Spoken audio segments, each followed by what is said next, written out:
నీ మనసుకు కావాల్సిన మందు సమాధానం అది నీ కాడనే ఉంది. Download and subscribe to ETV Win.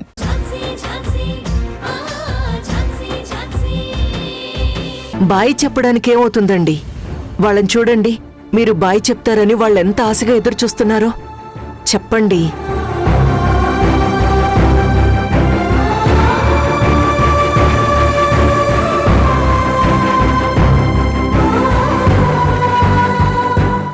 Bye.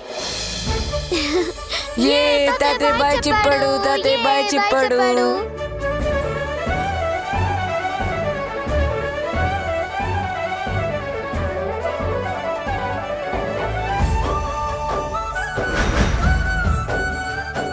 Thanks తాతయ్య. అమ్మా బాయ్. బాయ్ అమ్మా. బాయ్ బాయ్ నాన్న.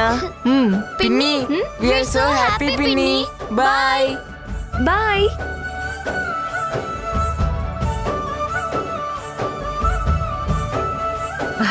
బాయ్ నాన్న. బాయ్ అమ్మా. బాయ్. బాయ్ పిన్ని. బాయ్. ధనుంజయ్ ధనుంజయ్ ధనుంజయ్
ఏంట్రా ధనుంజయ్ నువ్వు చేసిన పని?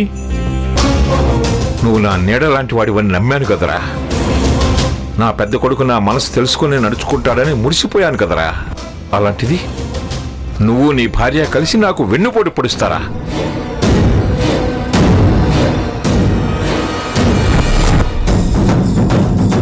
ఏంటనయ్య, ఏం చేశావు?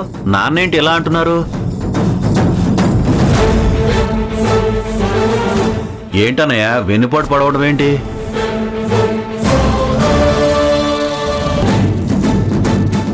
అవునరా, నా కళ్ళారా చూశాను.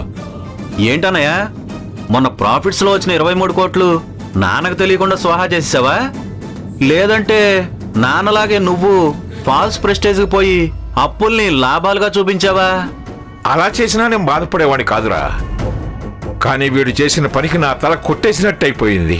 ఆవేశపడక నాన్న, నేను మాట్లాడతాను కదా. ఏంటనయ్య ఏం మాట్లాడో? నాన్న అంత అవమానంగా ఫీల్ అయ్యే పని నువ్వేం చేశావు? కొంపదీసి వదినికి తెలియకుండా చాటుమాటుగా ఏమన్నా వ్యవహారం అలాంటిదే? నోరుమీరా నీచుడా. అవేవి కాదు. వీడు ఆ దౌర్భాగ్య పిల్లలకి గుడ్ మార్నింగ్ చెప్పి బాయ్ చెప్తున్నాడు.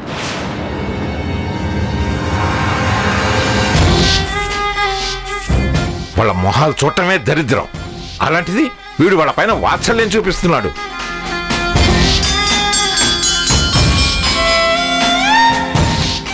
ఏంటి, పిల్లలకి గుడ్ మార్నింగ్ చెప్పినందుకే వెన్నుపోటు పన్నుపోటు అని ఇంత హడావుడి చేస్తున్నారు?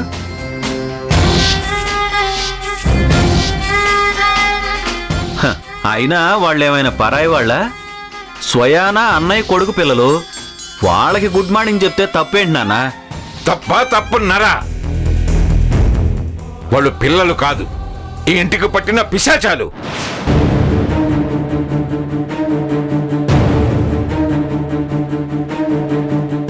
వాళ్ళ నాన్న వల్ల నా భార్యను కోల్పోయాను. ఇప్పుడు వాళ్ళ వల్ల ఈ ఇంట్లో నాకు మనశ్శాంతి లేకుండా పోతుంది. అలాంటి ఆ పిల్లలకి ప్రేమను పంచాలని చూస్తారా?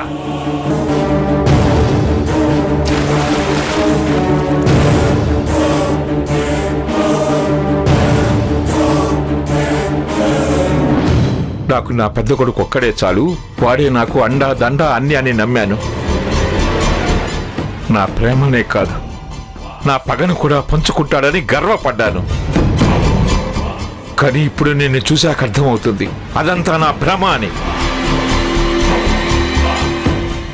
ఏమ్మా కమల, నిన్ను నా ఇంటికి తూర్పు దిక్కుగా భావించి సంబరపడిపోతుంటాను. ఈ ఇంట్లో వెలుగులు నింపే దేవతలా చూస్తాను. నా ఇష్టాయిష్టాల్ని గౌరవించి నడుచుకుంటావనుకున్నాను. అలాంటిది నువ్వు మీ ఆయన కలిసి ఇలా చేస్తారని కల్లో కూడా ఊహించలేదు.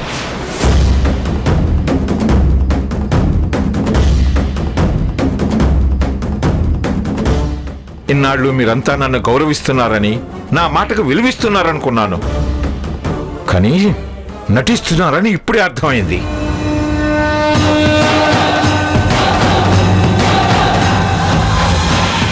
కేవలం నా మీద భయంతోనే లోపల మీ ప్రేమల్ని వాత్సల్యాన్ని దాచుకుంటున్నారన్నమాట.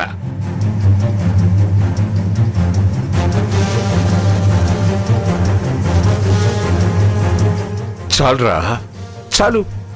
ఈ రోజు నాకు కనువిప్పు కలిగింది.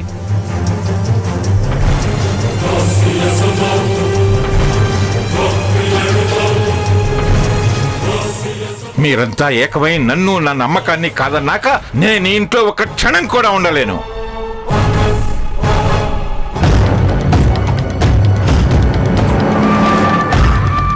మీరే ప్రేమానురాగాలు కురిపించుకొని సంతోషంగా ఉండండి. నేనే ఈ ఇల్లు వదిలి వెళ్ళిపోతాను. మావయ్య, నాన్న, మావయ్య, మావయ్య. నాన్న మీరు అలా అనకండి నాన్న. మమ్మల్ని అలా పరాయి వాళ్ళని చేసి మాట్లాడుతున్నారండి నాన్న. ఇంకెలా మాట్లాడమంటావురా? నా మాటకు విలువ లేని ఇంట్లో నేనున్నా చచ్చినట్టే లెక్క. మీరే ఏలుకోండి. నాన్న, అయ్యో, నాన్న, నాన్న, మావయ్య. నాన్న, వదలరా. అలా మాట్లాడకండి నాన్న. నన్ను క్షమించండి నాన్న. నేను కావాలని చేయలేదు, అనుకోకుండా అలా ప్రవర్తించాను. కానీ నేను మనస్ఫూర్తిగా చేయలేదు నాన్న.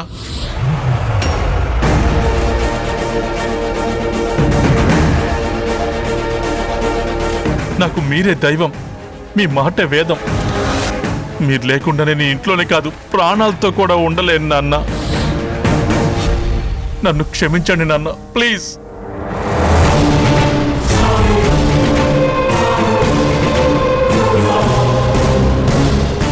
ఇందులో ఆయన తప్పేం లేదు మావయ్య.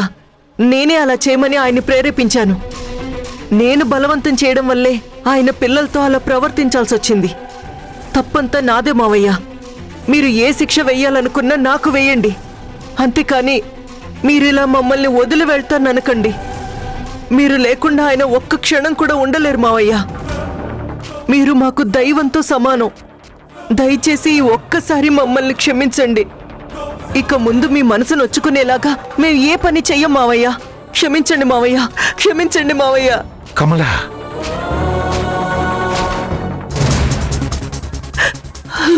లేమ్మా, లే బల్లి.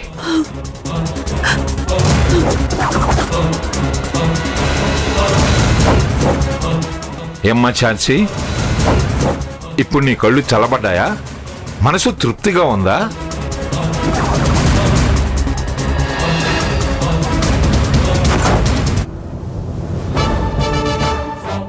నా ప్రాణానికి ప్రతిరూపంగా చూసుకునే నా పెద్ద కొడుకు ధనంజయ్ని నా చేతనే మాటలనిపించావు.